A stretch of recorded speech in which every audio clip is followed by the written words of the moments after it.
যেটা বলতেছিলাম যে মায়ের সেবা করা, মায়ের খেদমত করা, মার খেদমত করলে কেমন হয়। আল্লাহ তাআলার নবী আরেক হাদিসের ভিতরে একদিন সাহাবীদের সামনে বলতেছিলেন, হাদিসের মধ্যে বলেন যে কোনো মানুষ যদি সে তার মার দিকে নজর করে, বাবার দিকে মায়ের নজরে তাকায়, ভালোবাসা আর মোহাব্বতের নজরে তাকায়, বিকুল্লি নজরাতিন হাজ্জাতাম মাবরুরা, যদি সে তার মা বাবার চেহারার দিকে তাকায়, তাহলে আল্লাহ তাআলা প্রতিটা চাওয়ার বিনিময়ে তার আমল নামায় একটা করে কবুল হজের সওয়াব দিয়া দেয়। আপনার মা বেঁচে আছে, আপনার বাবা বেঁচে আছে, আপনি তাকাইবেন তো একটা হজের সওয়াব পাইবেন। আপনি টাকা খরচ করে 7 লাখ টাকা খরচ করে আপনি হজ করতে গেলেন, কিন্তু জানা নাই সেই হজ কবুল হবে কিনা। কিন্তু আল্লাহর নবী বলেন একবার চেহারার দিকে তাকাইলেই একটা কবুল হজ্জের সওয়াব আল্লাহ দিয়া দেয়। এই আশ্চর্য হয়ে গেছে সাহাবায়ে কেরাম, কি বলে হজ করা এত কষ্ট, এত কঠিন, এত কঠিন, আর সেই হজের সওয়াব আমি মার দিকে বাবার চেহারাতে তাকাই পাওয়া যাব। ইমানদার তো সে মার চেহারাতে চাবেই, ইমানদার নেককার সন্তান সে তোমার সেবা করবে, ইমানদার নেককার সে তো বাবার জন্য চিকিৎসার ব্যবস্থা করবে, সে তো বাবাকে বৃদ্ধাশ্রমে রেখে আসবে না, সে তো মাকে গালি দিবে না, মাকে দমক দিয়া কথা বলবে না। তাহলেও কেন এত ফজিলত? সে আশ্চর্য হয়া সে আল্লাহর নবীকে প্রশ্ন করে, ইয়া রাসূলুল্লাহ, কোন মানুষ যদি সে জীবনে সে দিনের বেলায় যদি 100 বার তার বাবার চেহারার দিকে তাকায়, মায়ের চেহারার দিকে তাকায়, তাহলে আল্লাহ কি দিনে 100 হজের সওয়াব দিবে কিনা? সাহাবীজন শুনছে একবার তাকাইলেই 101টা কবুল হজের সওয়াব, তার মনে কৌতূহল আসলো, প্রশ্ন আসলো। সে প্রশ্ন করে, ইয়া রাসূলুল্লাহ, একজন মানুষ সে যদি দিনে 100 বার তার মায়ের চেহারাতে বাবার চেহারাতে তাকা, তাহলে কি তাকে 100 হজের সওয়াব দেওয়া হবে? তখন আল্লাহর নবী বলেন, হ্যাঁ, আল্লাহ কবীর, আল্লাহু আকবার, আল্লাহ তো বড়, আল্লাহ তো পবিত্র। যদি কেউ 100 বার তাকা, তার আমল নামায় আল্লাহ একদিনে 100 বার তাকানোর বিনিময়ে 100 কবুল হজের সওয়াব দিয়া দিবে। 24 নম্বরের আয়াতে আল্লাহ তাআলা বলেন, রব্বির হামহুমা কামা রব্বায়ানি সগীরা। হে নবী, আপনি মানুষদেরকে বলে দেন তারা যেন এই কথাটা বলে, ও আমার আল্লাহ, ও আমার রব মালিক, আপনি আমার মা বাবাকে ওইভাবেই রাখেন, ওইভাবেই যত্নে রাখেন যেইভাবে তারা আমাকে আপনাকে যত্নে রেখেছে, যেইভাবে আমাদেরকে যত্নে রেখেছে। আপনাকে আমার মা বাবা আমাকে আপনাকে যেইভাবে যত্নে রেখেছে, আল্লাহ তাআলা এইভাবেই যত্নে রাখার কথা দোয়াটা আল্লাহ শিখায়া দিয়েছেন। এখন এই দোয়া করব কেন? কয়েকটা হাদিস বললে, নবী আলাইহিস সালাতু ওয়াস সালামের কিছু বাণী শুনলে আমাদের বুঝে আসবে। একবার এক সাহাবী নবী আলাইহিস সালাতু ওয়াস সালামের কাছে আসলেন। আয়েশা বলতেছেন, নবী আলাইহিস সালাতু ওয়াস সালামকে সালতুন নবী সাল্লাল্লাহু আলাইহি ওয়াসাল্লাম ক্বালা ইয়া রাসূলুল্লাহ। এক সাহাবী প্রশ্ন করে, হে আল্লাহর নবী, হে আল্লাহর রাসূল, আমার কাছে সবচেয়ে সুন্দর হকদারকে, সুন্দর ব্যবহারের বেশি হকদারকে? মান আহাক্কুন নাসি লিহুসনি সুহবাতি, আমার কাছে সবচেয়ে সুন্দর, সবচেয়ে উত্তম আখলাক পৃথিবীর মাঝে কে পাওনা? মানুষ যারা আছে তাদের মাঝে কে আমার কাছে সবচেয়ে বেশি হক পাওনা? আল্লাহর নবী বলেন, ক্বালান নাবিয়্যু সাল্লাল্লাহু আলাইহি ওয়াসাল্লাম উম্মুকা। আল্লাহর নবী বলেন, তোমার মা। ক্বালা সুম্মা মান? ওই সাহাবী প্রশ্ন করে, তারপরে কে? আল্লাহর নবী বলে, ক্বালা উম্মুকা, তোমার মা। আবারও দ্বিতীয়বার সাহাবী প্রশ্ন করে, ক্বালা সুম্মা মান? তারপর কে? দ্বিতীয়বারের পরে তৃতীয়বার যখন এই প্রশ্ন করে, আল্লাহর নবী বলেন, ক্বালা উম্মুকা, তোমার মা। সাহাবী আশ্চর্য হয়ে আবারও প্রশ্ন করে, ইয়া রাসূলুল্লাহ সুম্মা মান, তারপর কে? আল্লাহর নবী চতুর্থবার ডাক দিয়া বলে, ক্বালা আবুকা, তোমার বাবা। আল্লাহ তাআলার নবী জায়গায় মাকে কত প্রাধান্য দিলেন, মায়ের অবদান বেশি, তাই আল্লাহর নবী মাকে 3 বার বলে দিলেন, 3 বারের কথা বললেন, যে 3 বার বললেন তোমার মা পৃথিবীর মাঝে কোনো মানুষ যদি তোমার কাছে উত্তম ব্যবহার পাওনা হয়, উত্তম ব্যবহার যদি কার কাছে করতে চাও, তাহলে তোমার মায়ের সাথেই সবচেয়ে ভালো ব্যবহার করো। এখন চতুর্থবার যে আল্লাহর নবী বাবার কথা বললেন, তাই বলে কি আমার আপনার বাবার দাম কত আর কমে গেছে? না না না, আল্লাহর নবী আরেক হাদিসের ভিতরে জানায়া দেয়, রিদার রব্বি রিদা ফি রিদাল ওয়ালিদি, বাবার সন্তুষ্টি হলো মালিক আল্লাহর সন্তুষ্টি, ওয়া সাখতুর রব্বি ফি সাখতিল ওয়ালিদি, আবার বাবার অসন্তুষ্ট হলো আল্লাহর অসন্তুষ্টি। 3 বার মায়ের কথা বলার দ্বারা বাবার দাম কমে যায় না, বরং আরেক হাদিসে আল্লাহ তাআলার নবী বলেন যে তোমার বাবা তোমার প্রতি সন্তুষ্ট, তাহলে তোমার মালিক আল্লাহ তোমার প্রতি সন্তুষ্ট। আর যদি তোমার বাবা তোমার উপরে সন্তুষ্ট না হতে পারে, তাহলে তোমার আল্লাহ জেনে রেখো তোমার উপরে সন্তুষ্ট নয়। তাহলে একটা হাদিসের মাধ্যমে জানলাম নবী আলাইহিস সালাতু ওয়াস সালাম মা বাবাকে কেমন দাম দিয়েছে, মর্যাদা দিয়েছে। দ্বিতীয় নাম্বার হাদিসে জানলাম যে কোনো বাবা অসন্তুষ্ট সন্তানের উপরে, তাহলে মালিক আল্লাহ অসন্তুষ্ট। আর যদি বাবা সন্তুষ্ট হয়, তাহলে আল্লাহ সন্তুষ্ট হয়ে যায়। আরেক হাদিসের ভিতরে সাহাবী আয়েশা প্রশ্ন করে, সালতুন নবী সাল্লাল্লাহু আলাইহি ওয়াসাল্লাম, এক সাহাবী এসে আল্লাহর নবীকে জিজ্ঞাসা করে, প্রশ্ন করে, আইয়ুল আমালি আহাব্বু ইলাল্লাহি আযজা ওয়া জাল, আমার মালিক আল্লাহর কাছে সবচেয়ে প্রিয়, সবচেয়ে পছন্দের মহাব্বতের আমল কি? আল্লাহ তাআলার নবী বলেন, ক্বালান নবিয়্যু সাল্লাল্লাহু আলাইহি ওয়াসাল্লাম আসসালাতু আলা ওয়াক্তিহা, আল্লাহর নবী বলেন সর্বপ্রথম আল্লাহর কাছে সবচেয়ে পছন্দের আমলের নাম হলো সময় মতো নামাজ। দ্বিতীয় নাম্বার সাহাবী প্রশ্ন করে, কুলতু আইয়ুল আমাল, কুলতু সুম্মা আইয়ু, তারপর কি? আল্লাহর নবী বলেন বিরুল ওয়ালিদাইন, দ্বিতীয় নাম্বার আল্লাহর কাছে সবচেয়ে পছন্দের আমল হলো মা বাবার ইতাআত করা। এখন মা বাবার ইতাআত করতে যায় আমি আপনি কতটুকু করব? আল্লাহর নবী আরেক হাদিসের ভিতরে জানা দেয়, লা তাআতু লি মাখলুকিন ফি মাসিয়াতিল খালিক, আল্লাহর নবী বলেন ততক্ষণ পর্যন্ত মাখলুকাতের অনুসরণ করতে পারবা, ততক্ষণ পর্যন্ত উস্তাদের অনুসরণ করতে পারবা, ততক্ষণ পর্যন্ত তোমার অভিভাবকের অনুসরণ করতে পারবা, ততক্ষণ পর্যন্ত মা বাবার অনুসরণ করতে পারবা, যতক্ষণ পর্যন্ত তারা তোমাকে গুনার আদেশ না করে, মালিকের নাফরমানির আদেশ না করে, ততক্ষণ পর্যন্ত তুমি তোমার মা বাবার অনুসরণ করবা। এইটা আল্লাহ এখানে একটা দাড়ি কমা দিয়ে দিয়েছেন যে এর বাইরে যেতে পারবা না। আল্লাহর হুকুমের সাথে সাংঘর্ষিক মা এমন কথা বলে, বাবা এমন কথা বলে যেইটা আমার মালিক পছন্দ করে না, এমন কথা যদি হয় তাহলে মালিক পছন্দ করে না, এটা শোনা যাবে না। আর এছাড়া যত কথা আছে সমস্ত কথা মানতে হবে, এতটুকু বুঝছেন আপনারা? তাহলে আপনি বাবা হিসাবে আপনি আপনার সন্তানকে কোনোদিন এমন কথা বলেন যেই কথা আল্লাহ নাখুশ হয়, নবী বেজার হয়, এমন কথা বলেন? তাহলে আমরা বলি না, মানে আমাদের সমস্ত কথাগুলি সন্তানের মানতে হবে।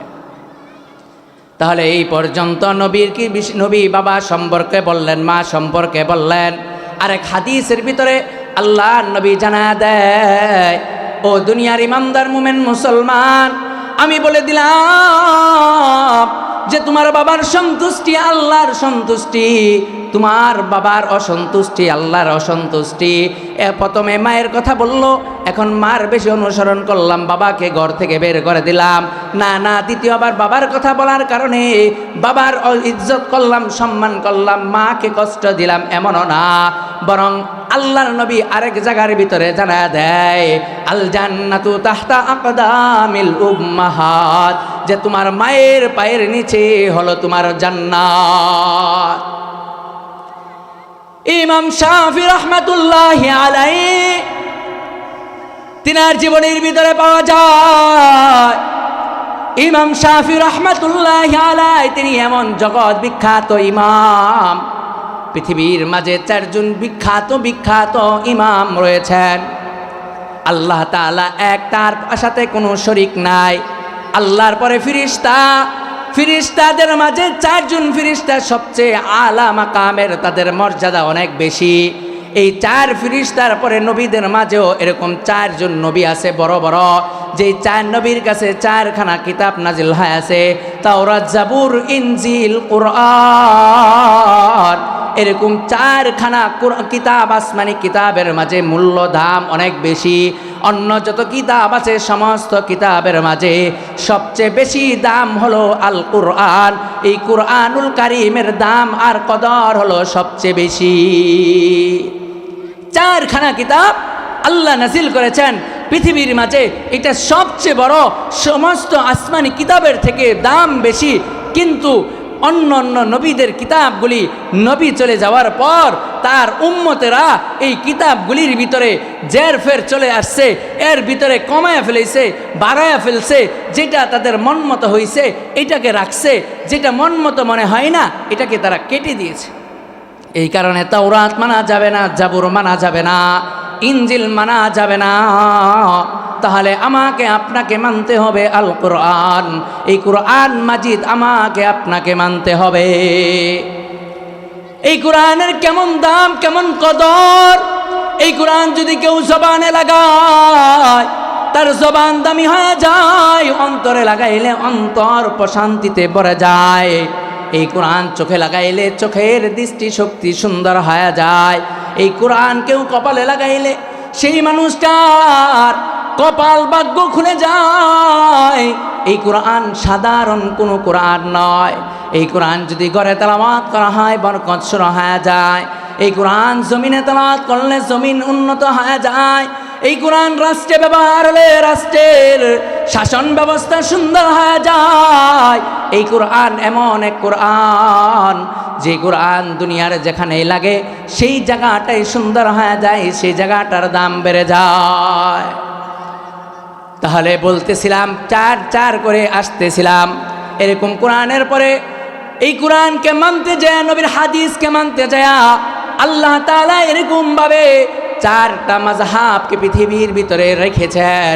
এই যে চারটা মাযহাব, এই চার মাযহাব এমন চার মাযহাব যে চার মাযহাবের নীতি ভিন্ন, নিয়ম ভিন্ন। তাহলে কি কোরআনের মধ্যে চার মাযহাব মানার কারণে কোরআন মানা হয় না? এমন না, না, না। চার মাযহাব এটা চার অঞ্চলের জন্যে, এটা আপনি যেখানে সেখানে চার মাযহাব মানতে পারবেন না। চারটা মাযহাব চারটা অঞ্চলের জন্য বিভক্ত করে দেওয়া হয়েছে। আপনি যদি সমুদ্র, পানি কেন্দ্রিক যেখানে সাগর, যেখানে মানুষ সাগরের উপরে বসবাস করে, ওই জায়গায় ইমাম আবু হানিফার মাযহাব মানা কঠিন, ওই জায়গায় ইমাম শাফির মাযহাব মানা সহজ। এখন ওই জায়গার জন্য কিছু মাসালা, কিছু নিয়মের দরকার। যেই মাসালা, নিয়ম আর নীতিগুলিকে আল্লাহ তাআলা কোরআনে দিয়েছেন, নবী বাতলিয়ে দিয়েছেন, ওইটা আমার জন্য নয়। আমি আপনি সমতল ভূমির মাঝে, আমার আপনার কাছে হাতের কাছে পানি আছে, কিন্তু হাতের কাছে মাটি আছে। কিন্তু অনেক মানুষ আছে সমুদ্রের ভিতরে থাকে, চাইলে তারা পানি ব্যবহার করতে পারে না, চাইলে মাটি পায় না, তাদের জন্য নিয়ম ভিন্ন। ওই যেই নিয়মগুলি পানির ভিতরে বসবাস করলে লাগে, এই নিয়মগুলি ইমাম শাফি রহমাতুল্লাহি আলাইহি তিনি একত্র করেছে। ইমাম শাফির মাযহাব এটা পানি কেন্দ্রিক যারা, তাদের জন্যে। ইমাম আবু হানিফার মাযহাব সমতল ভূমিতে যারা, তাদের জন্যে এরকম চারটা ভাগে আল্লাহ পৃথিবীকে ভাগ করেছেন। কিছু জায়গা আছে মরুভূমি, ওই জায়গায় ইমাম শাফির মাযহাবও চলবে না, ইমাম আবু হানিফার মাযহাব এটা বড় কষ্ট। ওই জায়গায় ইমাম মালিকের মাযহাব বড় সুন্দর। পাহাড়ি অঞ্চল, যেই অঞ্চলে সমতল ভূমি না, ওই জায়গায় আহমদ ইবনে হাম্বলের মাযহাব মানা সহজ। আর আল্লাহ কোরআনে বলে দিয়েছেন যে আমি বান্দার জন্য এমন কিছু নাজিল করি নাই, যে জিনিসটা বান্দার মানা কষ্ট হবে এমন কিছু আমি বান্দার জন্য করি নাই।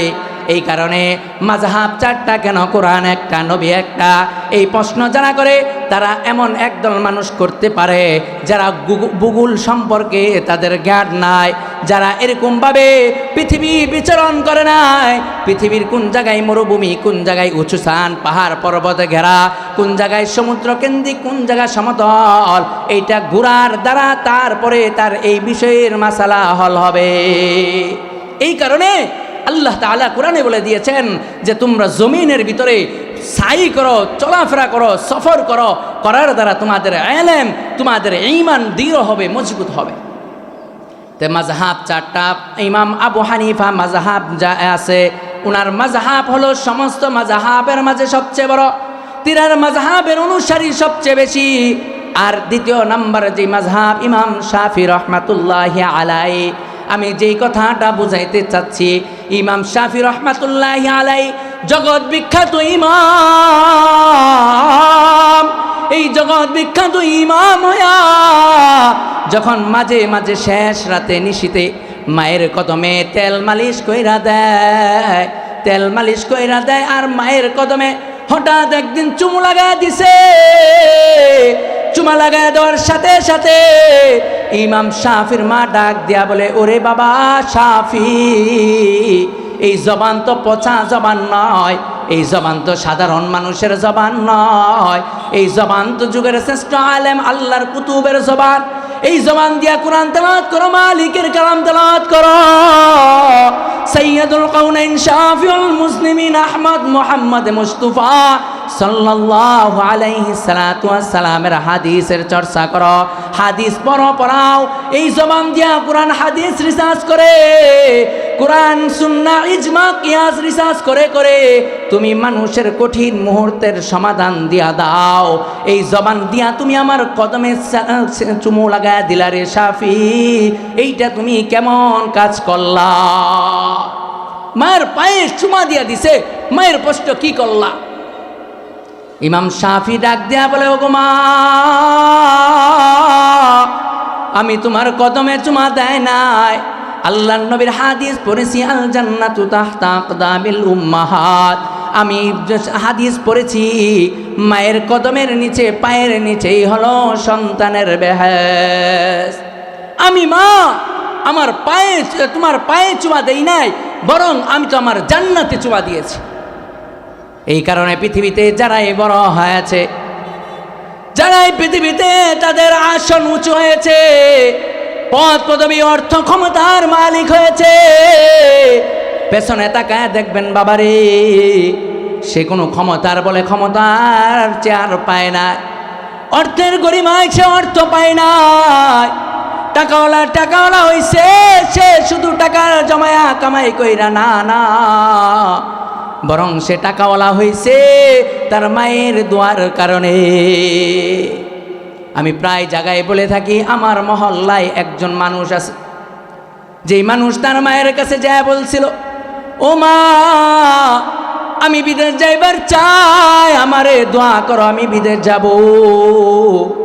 মা ডাক দিয়া বলে, সন্তান আমার, তুমি আমার কুলের সন্তান, তুমি আমার ছোট সন্তান, তুমি বিদেশ যাইবা, একবার বিমানে উইটা এই দোয়া আমি করি না, আমি দোয়া করি যেন তুমি বিদেশ মানুষ যা চাকরি কাজ করার জন্যে, আর তুমি যেন বিদেশ বেড়াইতে যাইতে পারো, যেন তোমার আল্লাহ সেই তৌফিক দেয়। যেই সময় মা দোয়া করছিল, ওই হালত কেমন ছিল? 3 বেলা খাবার খাইতে বড় কষ্ট হয়ে যাইত, গোস মাছ তো আরো পরের কথা, কিন্তু আল্লাহ ওই মানুষটাকে আজকে এমনভাবে জমিনে চমকায় দিছে, আজকে তাকে বড় শিল্পপতি আল্লাহ বানায় দিছে। সেই পর্যন্ত 2015 সাল থেকে আজকের দিন পর্যন্ত তা সে প্রায় 100 বারের উপরে বিমানে করে সফর করেছে। 100 বারের উপরে বিমানে করে সফর করেছে। এই কারণেই মায়ের দোয়া বড় একটা আজীব জিনিস পৃথিবীর মাঝে। মায়ের দোয়াটা আশ্চর্য এক জিনিস। কোনো মানুষ যদি চায় বড় বক্তা হবে, মার দোয়া ছাড়া সম্ভব নয়। কোনো মানুষ যদি চায় সে বড় টাকাওয়ালা হবে, মার দোয়া ছাড়া সম্ভব নয়। কোনো মানুষ যদি চায় বড় চেয়ারের মালিক, ক্ষমতার মালিক হবে, মার দোয়া ছাড়া সম্ভব নয়। কোনোভাবেই সে মায়ের দোয়া ছাড়া উপরে উঠতে পারবে না। আজকে এই যে বয়ান করতেছি, আমার মার বড় আশা স্বপ্ন ছিল আমার সন্তানও একদিন বক্তাদের মতো চেয়ারে স্টেজে বৈশা বক্তা বয়ান করে যেমনিভাবে আমার সন্তানও এইভাবে বয়ান করবে, আর দেশ বিদেশে মানুষ শুনবে। আজকে সেই মা অন্ধকার কবরে চলে গেছে, কিন্তু মায়ের সেই দোয়ার কারণে আল্লাহ আপনাদের সামনে হাজির করে দিয়েছে। যেটা বলতেছিলাম যে মায়ের সেবা করা, মায়ের খেদমত করা। মায়ের খেদমত করলে কেমন হয়? আল্লাহ তাআলার নবী আরেক হাদিসের ভিতরে একদিন সাহাবীদের সামনে বলতেছিলেন, হাদিসের মধ্যে বলেন যে কোনো মানুষ যদি সে তার মার দিকে নজর করে, বাবার দিকে মায়ের নজরে তাকায়, ভালোবাসা আর মোহাব্বতের নজরে তাকায়, বিকুল্লি নজরাতিন হাজ্জাতাম মাবরুরা, যদি সে তার মা বাবার চেহারার দিকে তাকায়, তাহলে আল্লাহ তাআলা প্রতিটা চাওয়ার বিনিময়ে তার আমল নামাই একটা করে কবুল হজের সওয়াব দিয়া দেয়। আপনার মা বেঁচে আছে, আপনার বাবা বেঁচে আছে, আপনি তাকাইবেন তো একটা হজের সওয়াব পাইবেন। আপনি টাকা খরচ করে 7 লাখ টাকা খরচ করে আপনি হজ করতে গেলেন, কিন্তু জানা নাই সেই হজ কবুল হবে কিনা। কিন্তু আল্লাহর নবী বলেন একবার চেহারার দিকে তাকাইলেই একটা কবুল হজ্জের সওয়াব আল্লাহ দিয়া দেয়। এ আশ্চর্য হয়ে গেছে সাহাবায়ে কেরাম, কি বলে হজ করা এত কষ্ট, এত কঠিন, এত কঠিন, আর সেই হজের সওয়াব আমি মার দিকে বাবার চেহারাতে তাকাই পাওয়া যাব। ইমানদার তো সে মার চেহারাতে চাবেই। ইমানদার নেককার সন্তান সে তোমার সেবা করবে। ইমানদার নেককার সে তো বাবার জন্য চিকিৎসার ব্যবস্থা করবে। সে তো বাবাকে বৃদ্ধাশ্রমে রেখে আসবে না, সে তো মাকে গালি দিবে না, মাকে দমক দিয়া কথা বলবে না। তাহলেও কেন এত ফজিলত? সে আশ্চর্য হয়া সে আল্লাহর নবীকে প্রশ্ন করে, ইয়া রাসূলুল্লাহ, কোনো মানুষ যদি সে জীবনে সে দিনের বেলায় যদি 100 বার তার বাবার চেহারার দিকে তাকায়, মায়ের চেহারার দিকে তাকায়, তাহলে আল্লাহ কি দিনে 100 হজের সওয়াব দিবে কিনা? সাহাবীজন শুনছে, একবার তাকাইলেই 101টা কবুল হজের সওয়াব। তার মনে কৌতূহল আসলো, প্রশ্ন আসলো। সে প্রশ্ন করে, ইয়া রাসূলুল্লাহ, একজন মানুষ সে যদি দিনে 100 বার তার মায়ের চেহারাতে বাবার চেহারাতে তাকা, তাহলে কি তাকে 100 হজের সওয়াব দেওয়া হবে? তখন আল্লাহর নবী বলেন, হ্যাঁ, আল্লাহ কবীর, আল্লাহু আকবার, আল্লাহ তো বড়, আল্লাহ তো পবিত্র। যদি কেউ 100 বার তাকা, তার আমল নামায় আল্লাহ একদিনে 100 বার তাকানোর বিনিময়ে 100 কবুল হজের সওয়াব দিয়া দিবে। মায়ের এত দাম আল্লাহ কেন দিলেন? আবার প্রথমে চলে যাচ্ছি যে জায়গার ভিতরে আমি যে আয়াত তেলাওয়াত করেছি, আয়াতের ভিতরে আল্লাহ বলে দিয়েছেন, রব্বির হামহুমা কামা রব্বায়ানি সগীরা। হে নবী, আপনি জানা দেন মানুষদেরকে যে তারা যেন পিতা মাতার জন্য সকাল সন্ধ্যায় দোয়া করে। কি দোয়া করবে? রব্বির হামহুমা কামা রব্বায়ানি সগীরা। ওগো মালিক আল্লাহ, আপনি আমার মা বাবার সাথে ওই রকম আচরণটাই করেন যেমন আচরণটা আমার মা বাবা আমাকে লালন পালন করতে যা করছে। সোজা সবটা একটা কথা, কিন্তু আল্লাহ তাআলার কাছে ওরা আশ্চর্য লেগেছে, আল্লাহর কাছে বোঝো আজীব লাগছে। এই কারণে আল্লাহ বলে, ওরে বান্দা, তুমি মা বাবার হক আদায় করে দোয়াও করতে পারবা না। মা বড় কষ্ট করেছে তোমার জন্যে, আল্লাহর কাছে বড় আজীব লেগেছে। এই কারণে আল্লাহ বলে তুমি শুধু এতটুকু বইলো যে আমার মাকে আমার বাবাকে ওইভাবে লালন পালন করেন, ওইভাবেই তার ব্যবহার তার সাথে করেন যেইভাবে আমার আপনার সাথে আপন মা বাবা ব্যবহার করেছে। এতটুকুই শুধু বলার জন্য বলে দিয়েছে। মুফাসসিরগণ বলেন কোন সন্তান এই দোয়াটা যদি একবার জীবনে করে, মা বাবার কবরে পারে যায় যদি এই দোয়াটা পড়ে, তাহলে আল্লাহ ওই মা বাবার কবরকে চিরতরে জাহান্নামের আযাব বন্ধ করে জান্নাতি বানায়া দেয়। তাহলে আসেন একটু চিন্তা করি আল্লাহর কাছে আজীব লাগছে কেন? আসলে একটা মা আমাকে আপনাকে জন্ম দিতে যায়, আমার আপনার মা কি পরিমাণ কষ্ট করেছে আমার আপনার চোখের সামনে আমি আপনি দেখিয়ে থাকি।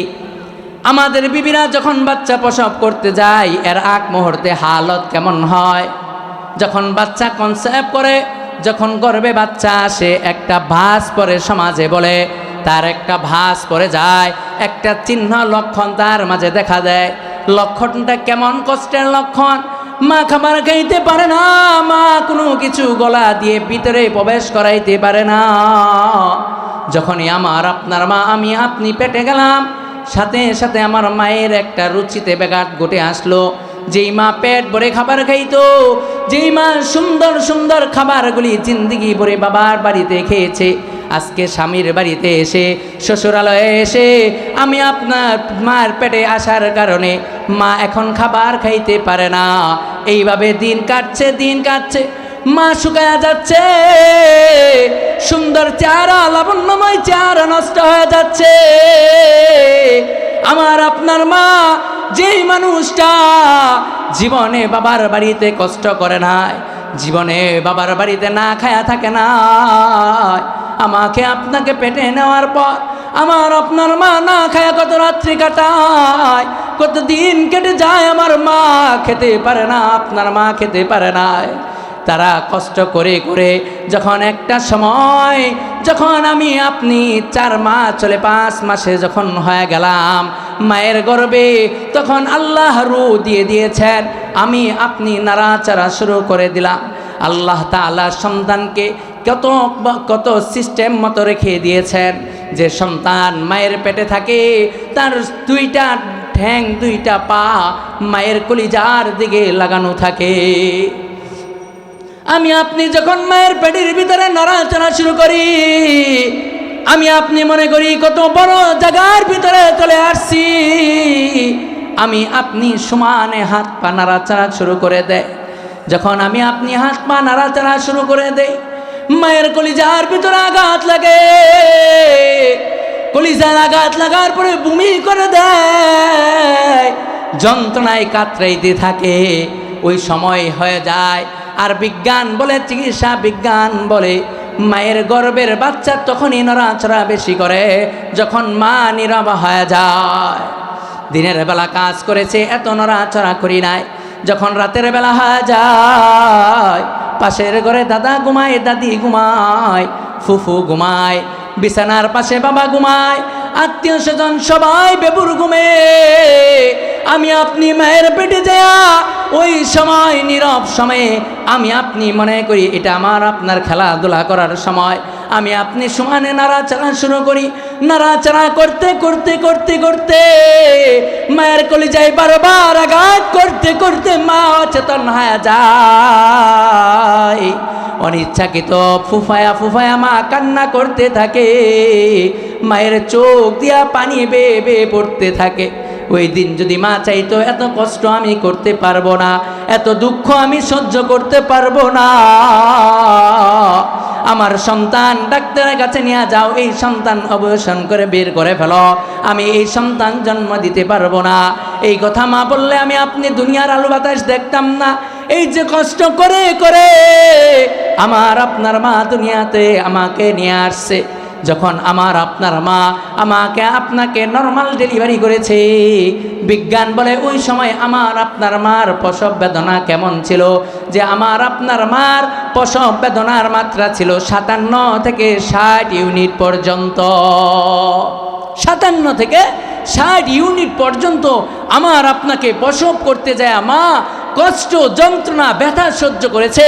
চিকিৎসা বিজ্ঞান বলে যে কোনো মানুষের যদি আঘাতপ্রাপ্ত হওয়ার পরে তার ব্যথার মাত্রাটা 40 ইউনিটের উপরে চলে যায়, এই মানুষটা আর বাঁচে না। ওই মানুষটা হয়তো জায়গায় ডেড হয়ে যায়, আর না হয়তো সে অচেতন হয়ে যায়। আমার আপনার মা এত কষ্ট করে করে দুনিয়ার ভিতরে জন্ম দিল। জীবনের মূল কষ্ট মায়ের প্রসব বেদনা, 7 আসমান 7 জমিন তখন মায়েরই মাথায়। জীবনের মূল কষ্ট মায়ের প্রসব বেদনা, 7 আসমান 7 জমিন তখন মায়েরই মাথায়। আমার সুন্দর মুখ দেখে মায়ের, আমার সুন্দর মুখ দেখে মায়ের, ব্যথা যে যাই হাসাইয়া ও আমার প্রাণের মা, মা গো মা কোথায় রইলা মুরে ছাড়িয়া, জনম দুঃখী ইয়াতিম আমি চাই না কেহ ফিরিয়া। আমি যখন ছিলাম আমার মায়েরই উদরে,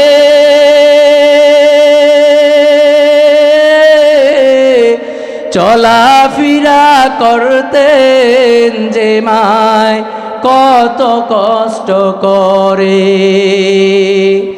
আমি যখন ছিলাম মামা চলাফেরা করতেন মায়ে, এমন মাকে কেমনে আমি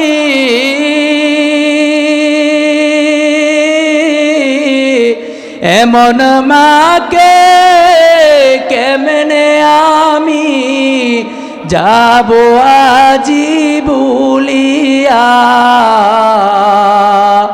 ও আমার প্রাণের মা,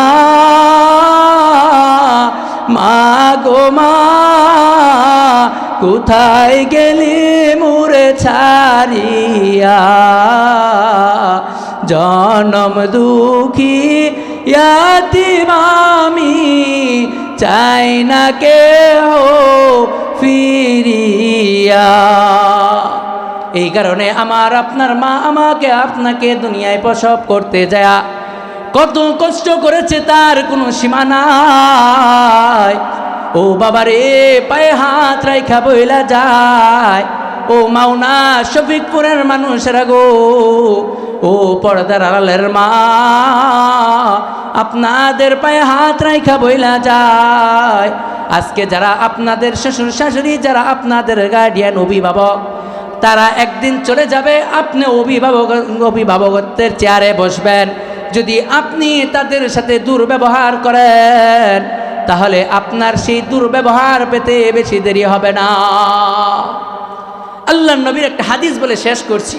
আল্লাহর নবী বলেন, ক্বালান নবিয়্যু সাল্লাল্লাহু আলাইহি ওয়াসাল্লাম কুল্লু যুনুবিন ইয়াগফিরুল্লাহ, আল্লাহ তাআলা যে কোনো গুনাহ এটা মাফ করে দিতে পারেন ইল্লা মা শাআ, যেটা আল্লাহ চান। যেই গুনাহ আল্লাহ চান এইটাই মাফ করে দিতে পারেন, দিবেন। ইল্লা উকুকুল ওয়ালিদাইন, কিন্তু একমাত্র ওই গুনাহটা মাফ করবেন না যেই গুনাহটা হচ্ছে যে মা বাবার অবাধ্য করেছে সন্তান। মা বাবার অবাধ্য যারা করেছে আল্লাহ তাদের গুনাহটা মাফ করবে না। এমনকি হাদিসের পরের অংশ বলে ক্বাবলাল মাউত, তার শাস্তি সে দুনিয়াতে বেঁচে থাকতেই পাবে, এটা বোনাস পাবে। আর যখন সে দুনিয়া থেকে চলে যাবে তখন আল্লাহ তাআলা পরকালে তাকে কোনোদিন জান্নাত দিবে না। আল্লাহর নবীর হাদিস, 3 শ্রেণীর মানুষের জন্য জান্নাত হারাম।